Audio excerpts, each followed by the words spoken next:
cause my diabetes. I'm gonna be real with y'all from the jump. It's highly unlikely. If you're a regular consumer of Gorl World content, like I unfortunately am, you may be familiar with this statement. I cured my type 2 diabetes. And you probably kind of raised an eyebrow at it when you heard it because, girl, what are you even talking about? What do you mean you cured your type 2 diabetes? You can't do that, can you? And the answer there is no.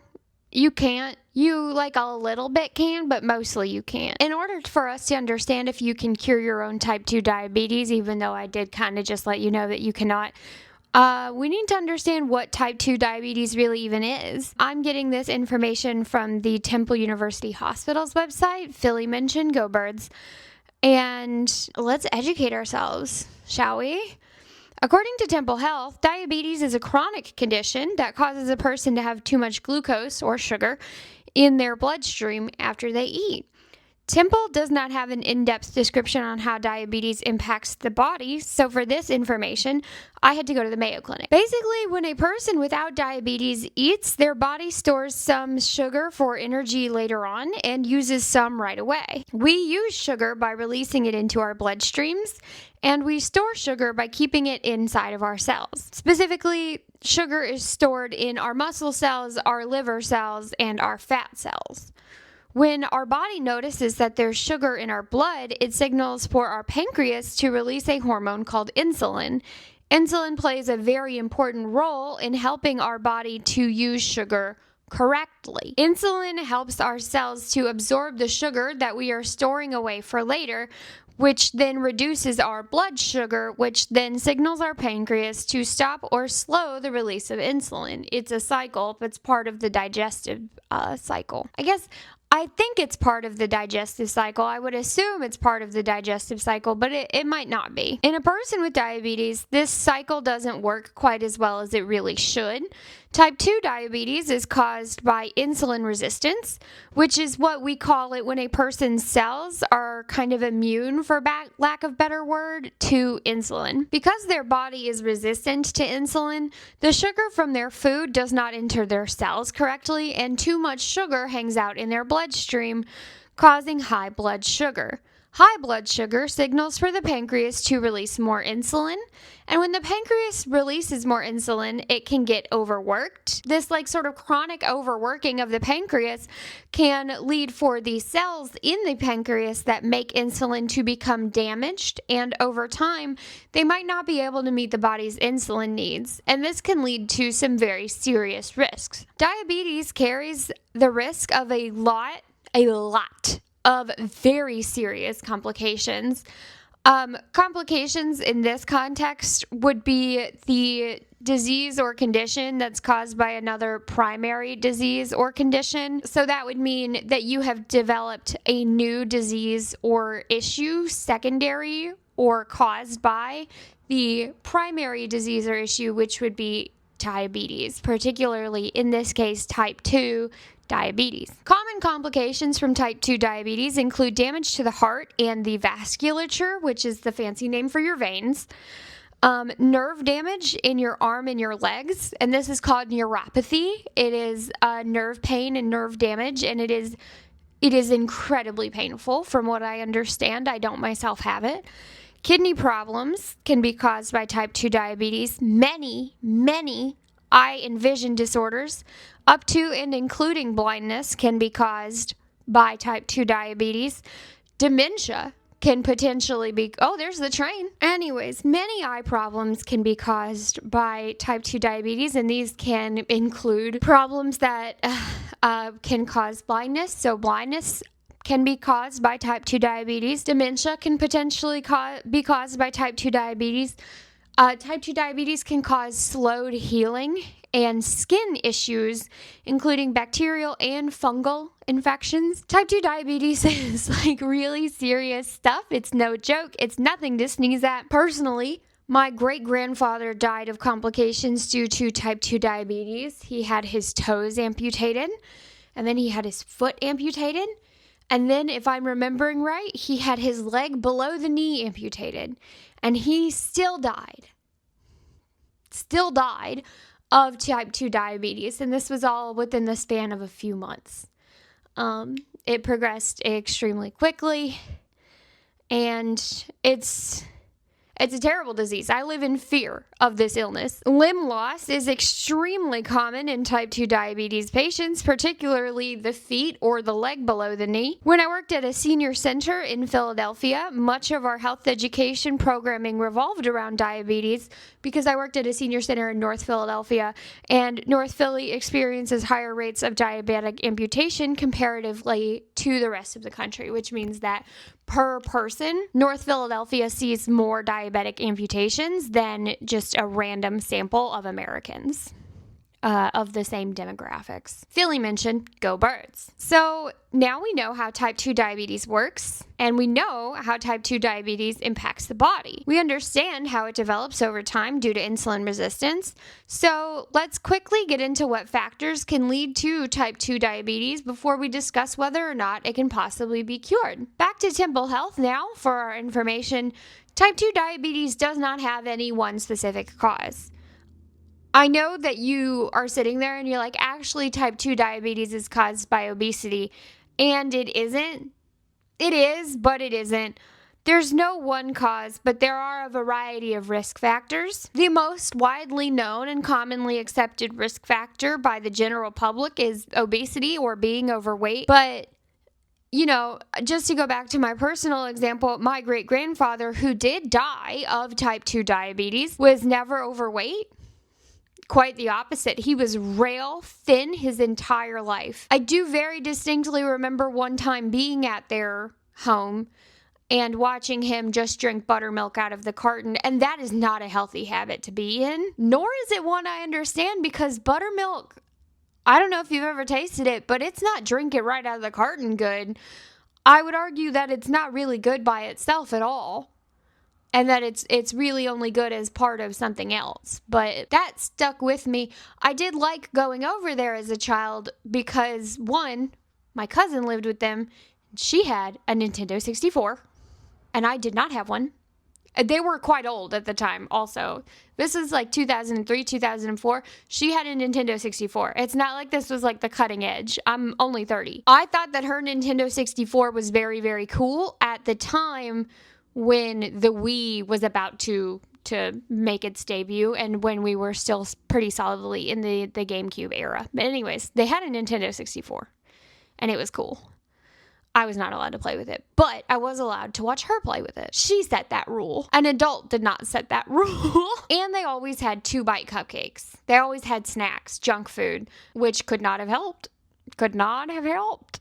Could not have helped. That's all I'm going to say. Could not have helped. So obesity and being overweight, I should say, are the two most, I think, prevalent causes of type 2 diabetes in the American mind. But, not everybody who gets type 2 diabetes has that going on, and not everybody who has that going on gets type 2 diabetes. I believe personally that when we equate type 2 diabetes as being a solely weight-related illness, we do everyone a disservice.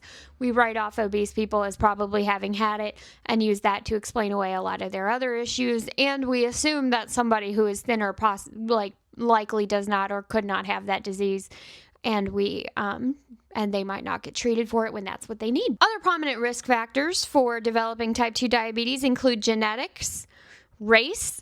Black men are twice as likely to have type 2 diabetes as white men in their same age cohort or age range. High blood pressure, a sedentary lifestyle, age, specifically being 45 or older, having had gestational diabetes or having given birth to a big-ass baby, or more clinically specific, a baby weighing close to or around 9 pounds, which is clinically referred to as fetal macrosomia, or, just having a big baby, having a large baby, having PCOS, which can cause insulin resistance, having a history of heart disease or stroke, smoking cigarettes, or any nicotine usage. Yes, that includes vaping. Yes, that includes your Zins. Put them down. They are bad for you. So now, at this point in the video, we know what type 2 diabetes is. We know how type 2 diabetes works. We know how it develops in the body. We know the complications it can cause for those who are living with it. And we now know what risk factors can lead to developing it. And so now, without further ado, for the matter at hand, can type 2 diabetes be cured? So, no, the answer is still no. In 2019 and 2020, the American Diabetes Association brought together a bunch of diabetes experts from around the world to basically sit down and think on it and decide if type 2 diabetes can be cured or not. And in 2021, Riddle et al. Published a paper called a consensus report detailing their collective decision. A consensus report is kind of what it sounds like. It's a paper or brief detailing the group findings of a panel of experts. In this example, the consensus they were reaching was, can type 2 diabetes be cured? And the consensus was no. No, it can't. Diabetes can be managed into remission, but it cannot be cured. Essentially, their reasoning was that the term cure implies that no further action is needed and that the patient can go about their life as they were before they became ill with the condition without any management of their condition, and the condition will not come back. But this is not the case for type 2 diabetes. Type 2 diabetes cannot be cured. It can only be managed into remission. Following remission, further action must still be taken in order to maintain the health improvement. In chronic disease, remission is the term for when a disease or condition lessens or disappears for a period of time. Each condition has its own definition of remission because each disease has its own set of signs and symptoms. In the consensus brief that I just mentioned, remission of type 2 diabetes is quite strictly defined. In simple terms, in order to achieve type 2 diabetes remission, a patient must return to normal blood glucose levels or blood sugar levels and sustain that change for at least 3 months without any sort of help from a diabetes management medication. So, everybody knows about Ozempic. Ozempic is a GLP-1. Ozempic was not originally intended as a weight loss drug. Ozempic was originally intended to manage type 2 diabetes.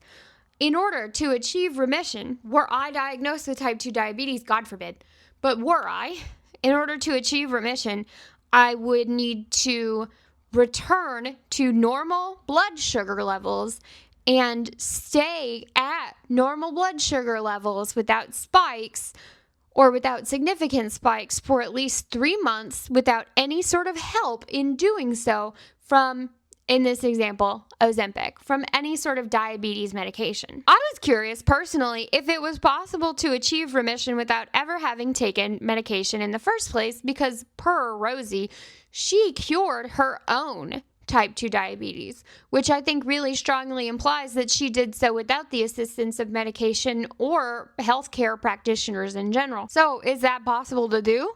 Yeah. According to the Cleveland Clinic, there are a variety of ways to treat type 2 diabetes that include lifestyle changes. The biggest lifestyle changes that will have an impact on blood sugar levels are increasing exercise and general dietary changes. Medication and glucose monitoring are also ways to manage type 2 diabetes. Hey, buddy. My dog came in here. If you are curious about whether or not Quirky Love Rosee has done these things, about whether or not Rosee has made dietary and exercise habits changes and taken medication and monitored her blood glucose, I'm not aware of any of those happening. And that's how I'll put that. And I'm pretty keyed in on what's going on with her and my close personal friends, Amberlyn Reed and Foodie Beauty. I really hope y'all can tell I'm being sarcastic when I call them my close personal friends. My Gorls. I'm keeping up with the Gorls. The Gorls do something and I'm aware of it. I'll just put it like that. I wish that I was not like that. I wish that that was not the case. I wish that that was not how I was living my life at this point in my life. I wish I had a family. I wish I had a better job that demanded more of my time and my attention. I wish I had a Great Dane. I wish I had a house near the beach. I wish I had a pool in my backyard. I wish I had a soaking tub. I wish I had a newer car, maybe like a 2023-ish Subaru Forester. That would be great. I wish that cars came in fun colors still. I wish for world peace. I wish for a lot of things, but chief among them, before world peace even, God, I sound insane. That's a joke. That's a joke. After world peace, but before any of the other stuff, I wish that I was not so keyed in on Gorl World. Anyways, it is possible to manage type 2 diabetes without medication for some people. Period at the end of that sentence. It is possible to manage type 2 diabetes without medication for some people. It's not common, however, and it does take dedication to a lifestyle change. It takes a strong commitment to exercising more and to eating foods that are less likely to spike one's blood sugar. And I personally do not think viewers have seen Quirky Love Rosee participate in these behaviors since making her claims that she cured her own type 2 diabetes. I personally find this claim to be medically dubious and unlikely. When viewers see Rosee, she's still very sedentary while she live streams. Viewers also see Rosee cook herself and others meals that contain starchy, blood sugar spiking foods like white potatoes and white rice. She sits down the entire time she's streaming. She sits down to cook. So, I'm not aware of her getting any additional exercise. I'm not saying that it's impossible. All things are possible. I'm just not personally aware of it. And this is ultimately my professional but personal opinion, as most professional opinions are. They're just yours. I majorly doubt that there is a single soul on God's green earth who is getting their diet and exercise advice from Quirky Love Rosee or the other Gorls. And if there is, I'm begging you to stop immediately. Begging. Oh my God, you gotta knock it off. You cannot be taking advice from these women. Please. Yeah, so I majorly doubt that there is a single soul on God's green earth who is getting their diet and exercise advice from the girls, but all things are possible, and so that is why I'm here. If Rosee wants to believe things about her own health, that is her business and her own right. I'm not here to take that from her. I'm not. If she wants to sit there and think that she cured her own type 2 diabetes, go on and go forth and go with God and think that. I'm not going to stop you.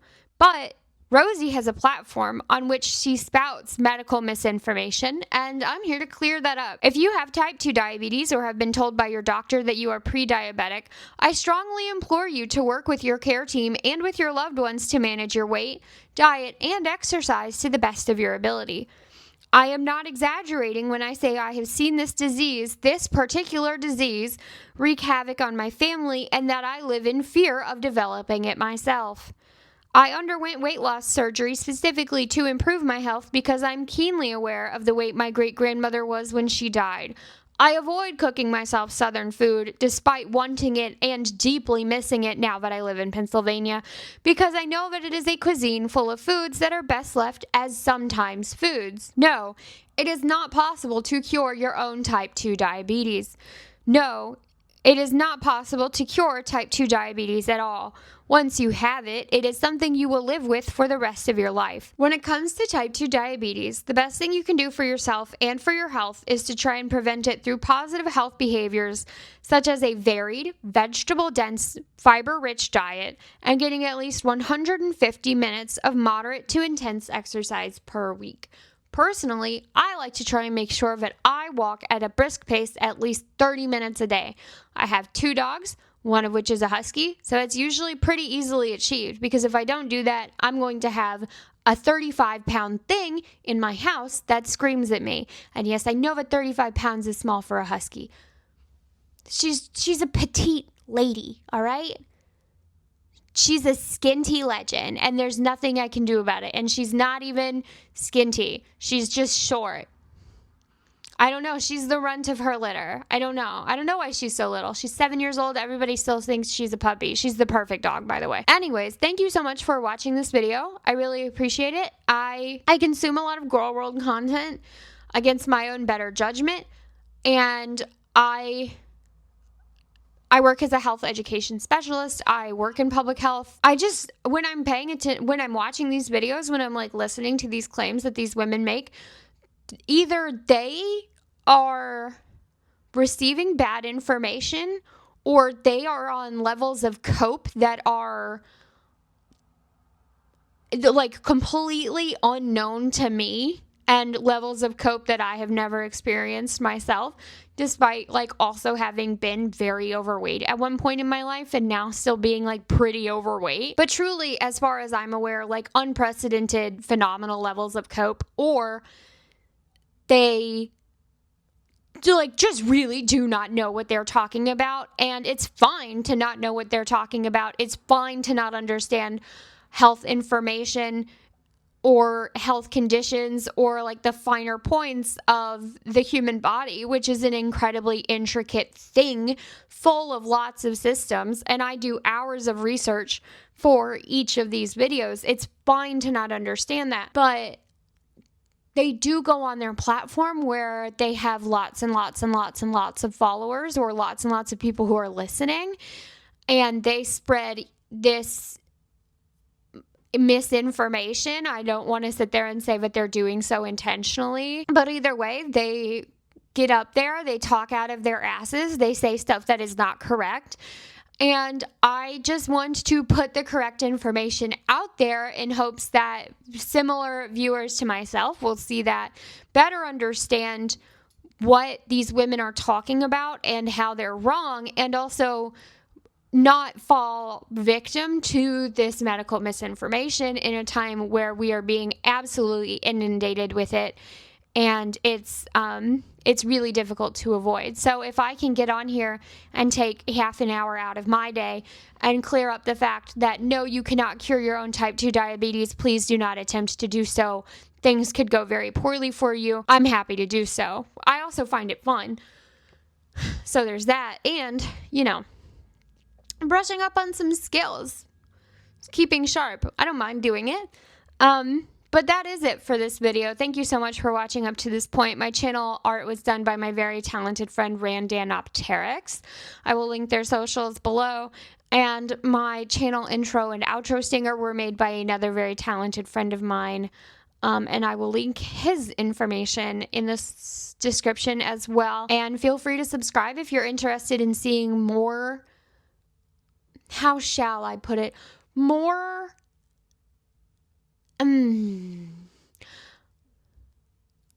feel free to subscribe if you're interested in seeing more content that intersects public health and pop culture. Thank you. I hope you have a good rest of your day. Bye.